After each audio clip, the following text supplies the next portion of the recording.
This is Online Jamb Class Academy. I'm your chemistry teacher, Christopher Gonzel. In today's lesson, we'll be looking on the topic chemical equilibria. At the end of today's lesson, a student should be able to 1. State the Chattel's principle. 2. Identify the factors that affect the position of equilibrium of a chemical reaction. 3.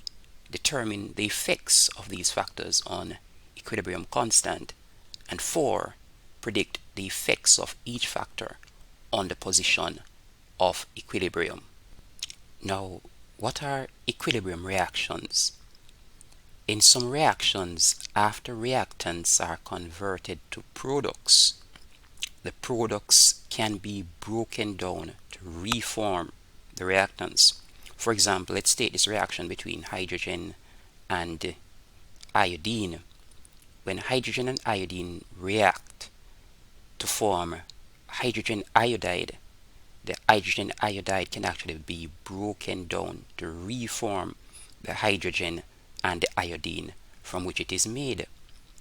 Now, this form of reaction is what we consider to be a reversible reaction, because after the reactants have formed the products, in this case hydrogen iodide, it can be broken down to reform the reactants. And so the reaction wherein the reactants are forming products, we call that the forward reaction, and the one wherein the products are being broken down to reform the reactants is considered to be the backward reaction. And so this one wherein reactants going to product, that's the forward reaction, and the one here wherein the product is reforming the reactants, this one is considered to be the backward reaction.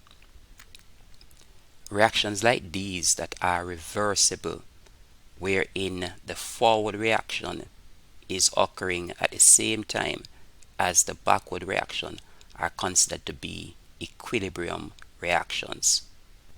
Now, if a equilibrium reaction is represented on a graph, at some point what you will realize is that the concentration of the reactants and the concentration of the products will remain constant.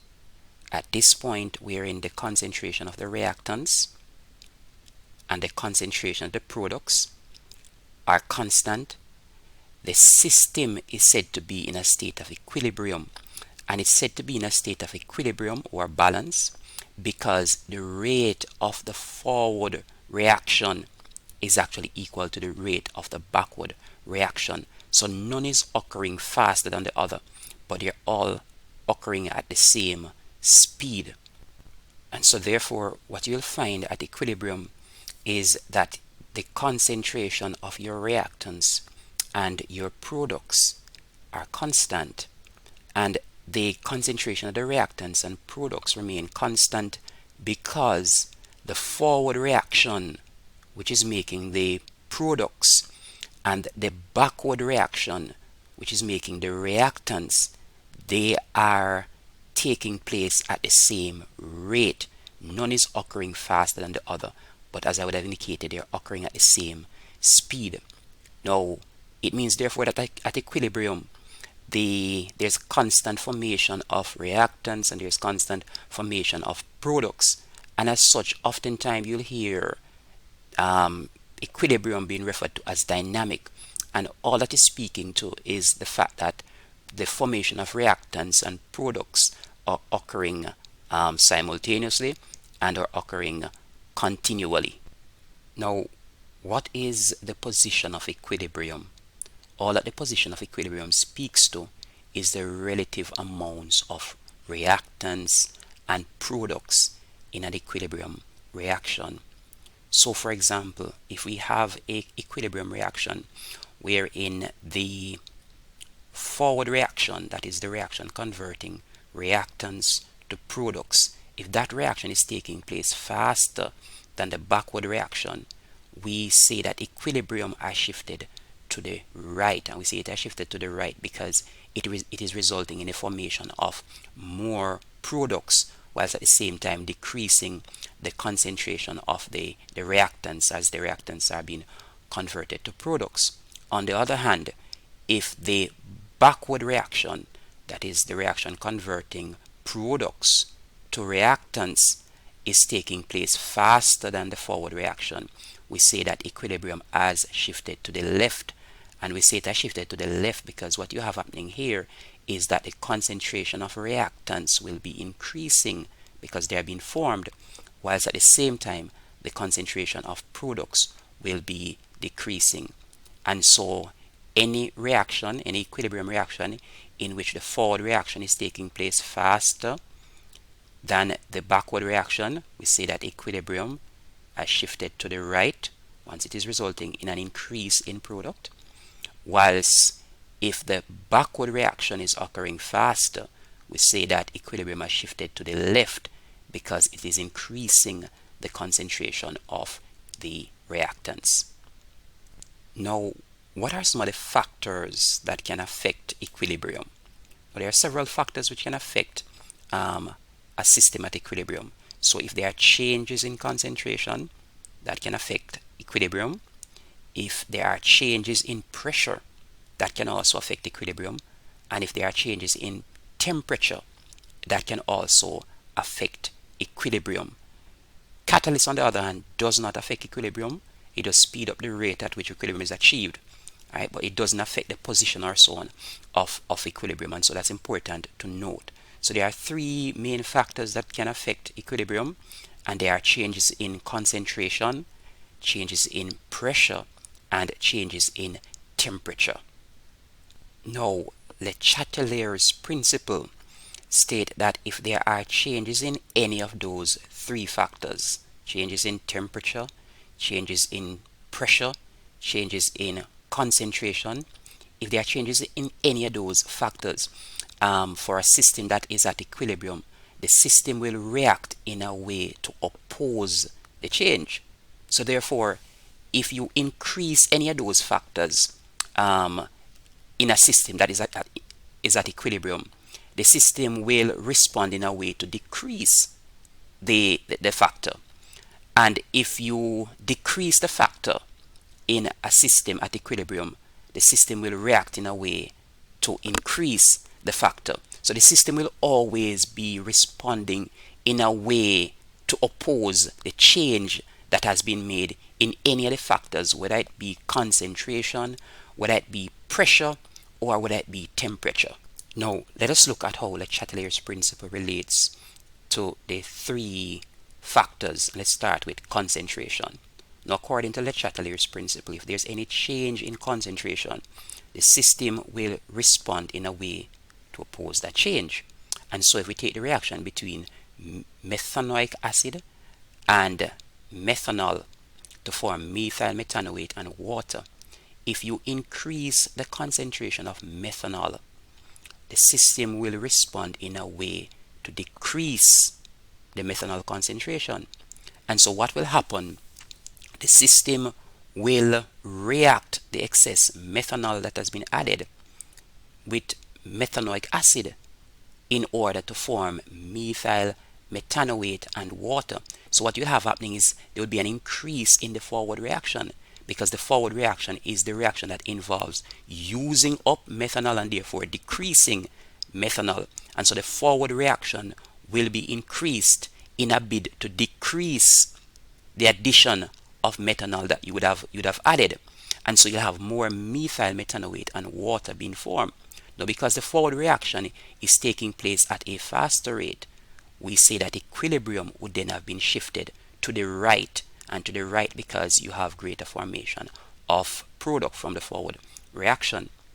If on the other hand we had decreased the methanol, the system would respond in a way to increase methanol, and so the reaction that results in the formation of methanol would be increased. And so what you have basically is the backward reaction taking place at a faster rate, and the backward reaction will result in the conversion of methyl methanoate and water to methanoic acid and, importantly, more methanol, because the attempt by the system is to increase the concentration of methanol because its concentration would have been decreased, and as such equilibrium would have shifted to the left because it's now involving the formation of the reactants. Now let us look at how the Chattel's principle now relates to changes in temperature.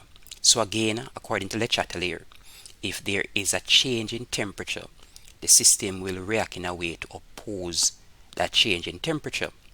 Now, there are several important things to note though. Reactions can be either exothermic or endothermic. For exothermic reactions, they have a negative enthalpy value. For endothermic reactions, they have a positive enthalpy value.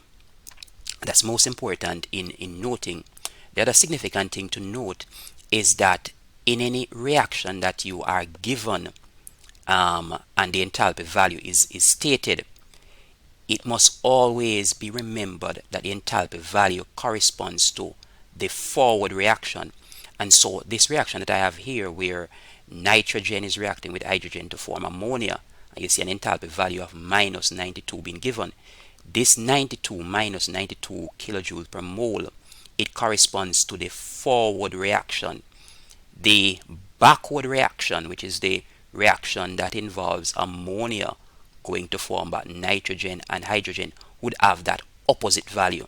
So the backward reaction would have an enthalpy value of positive 92 kilojoule per mole. And so that's most important in noting. Also important in noting is that reactions that have negative enthalpy values, that is reactions that are exothermic, those reactions produce heat. So that such reaction will involve an increase in heat, an increase in temperature. Opposite to that would be endothermic reactions. Endothermic reactions involve heat being used up and therefore a decrease in temperature. Now, with that in mind, if we take this reaction again between nitrogen and hydrogen to form ammonia, if this reaction is taking place, and of course it's an equilibrium reaction, and there is an increase in temperature, according to Le Chatelier's principle, the system will respond in a way to oppose the change. And so if there is an increase in temperature, the system will respond in a way to decrease temperature. Now, if we bear in mind that the forward reaction is exothermic and therefore resulting in an increase in temperature, then the forward reaction cannot take place. What will have to happen? The system will have to respond in a way to use up temperature, to decrease temperature. And so the backward reaction, which would be the endothermic reaction, a reaction that involves using up heat, decreasing heat, would have to take place. And so ammonia would be converted to nitrogen and hydrogen, and that's in a bid to decrease temperature. And so what would have happening is the endothermic reaction, which is the backward reaction, will be taking place. And I know that the backward reaction is endothermic because the enthalpy value that is given here is minus 92, and that value always corresponds to the forward reaction. And so I know that my forward reaction is exothermic, and because it's exothermic, it is producing heat, increasing temperature. And if my system, the temperature of my system is increased, what I want to do according to Le Chatelier's principle is to decrease temperature, so it would not favor the forward reaction. The backward reaction instead would be favored, because the backward reaction involves absorbing heat and therefore decreasing temperature. And so you would have ammonia being converted to nitrogen and hydrogen, and so equilibrium then would have been shifted to the left because the backward reaction is favored.